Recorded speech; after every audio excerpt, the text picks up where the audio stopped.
Welcome to the Real News Network. I'm Jessica Devereaux in Baltimore. Now joining us is Hamid Dabashi. Hamid is a professor of Iranian studies and comparative literature at Columbia University. Thanks for being with us again, Hamid. My pleasure, Jessica, anytime. So, Hamid, negotiations on Iran's nuclear program will resume on February 18th and 19th.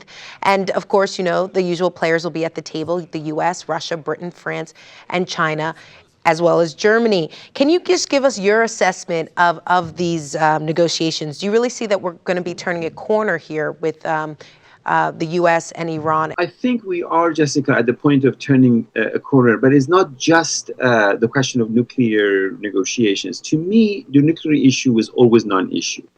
Iran is part of NPT, is a signatory to NPT, and Iran was always open to inspection by International Atomic Energy. However, there were additional protocols, as you recall, that the UN had imposed on the Iranian nuclear project, but under Ahmadinejad, but not just because of Ahmadinejad, because of a variety of other reasons. Iran was not willing to sit down and sort of go to the next step and make itself even more available for inspection.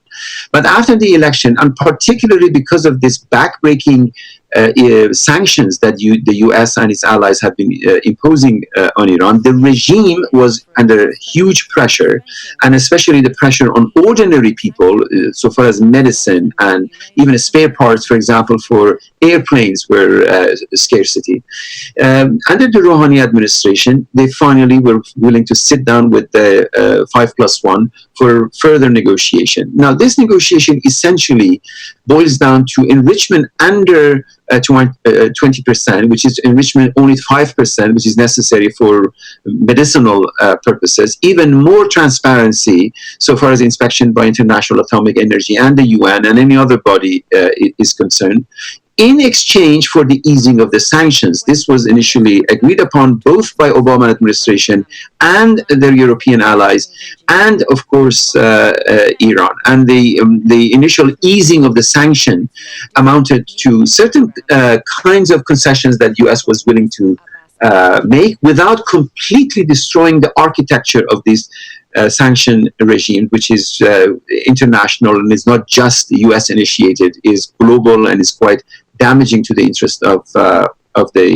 Iran. Now, why is it that Iran suddenly at this moment wants to engage in this? In my opinion, has to do with the geopolitics of the region and needs to be connected to the Arab revolutions. We are witness to massive seismic changes in the region, and we should not be distracted by momentary sort of setbacks, whether it's a military coup in Egypt or the bloodshed in Syria. The fact is that Iran needs to reimagine, reconceptualize, and reconfigure itself in the region in a manner that makes itself indispensable to the post-Arab revolutions interest of the United States, particularly in trouble spots like Syria, continued in Iraq and in Afghanistan.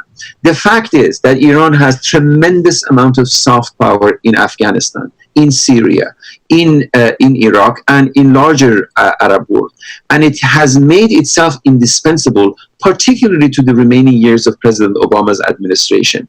President Obama, in my opinion, as we saw in the case of Syria, is not in the mood of launching yet another war against even Syria, which is ruled by a mass murderer like Bashar al-Assad, let alone another military engagement with Iran. So what we are looking over the next 2 or 3 years, the remaining administration of President Obama, is more rapprochement with Iran, much to the chagrin of Israel and Saudi Arabia, strange bedfellows, but be that as it may, and also for Iran to reconceptualize itself in a manner that after Assad goes, Iran is not married to Bashar al-Assad, would be happy to throw Assad under the bus any minute, so far as its interest in Syria, its interest in Iraq are preserved. Hamid, you earlier mentioned those strange bedfellows, Israel and Saudi Arabia. Can you just describe for us their role in all of this? You see, they're both threatened by these Arab revolutions. Saudi Arabia is threatened because it is a backward a country. Freedom even for women to drive doesn't exist. Shia minorities are in trouble. It is a family of ruling elites that sitting on the masses of billions of dollars of oil money. And these revolutions from across the Arab world are threatening, ipso facto, threatening the medieval disposition of Saudi Arabia. The same is true, paradoxically and strangely and ironically, for Israel, that sees itself as the only democracy in the region. But it is the democracy, quote unquote, that has painted itself into a corner that can only deal with Arab potentates like Mubarak and Zain al-Gaddafi and others. Even oppositional figures like Bashar al-Assad are better for Israel rather than open-ended, messy democratic movement.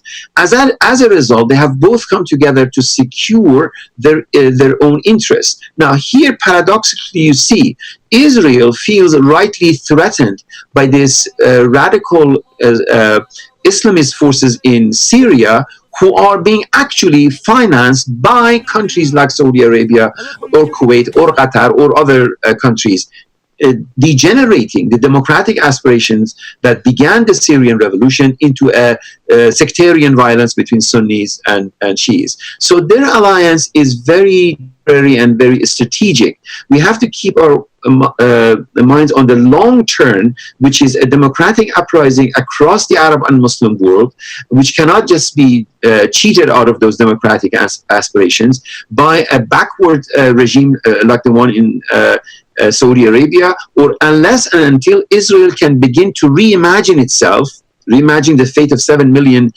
human beings living within the boundaries of Israel in a larger context of these democratic revolutions in the Arab world, and in conjunction with those democratic aspirations, rather than just working with these dictators. All right, Hamid Dabashi, always very informative. Thank you for that analysis. My pleasure, anytime.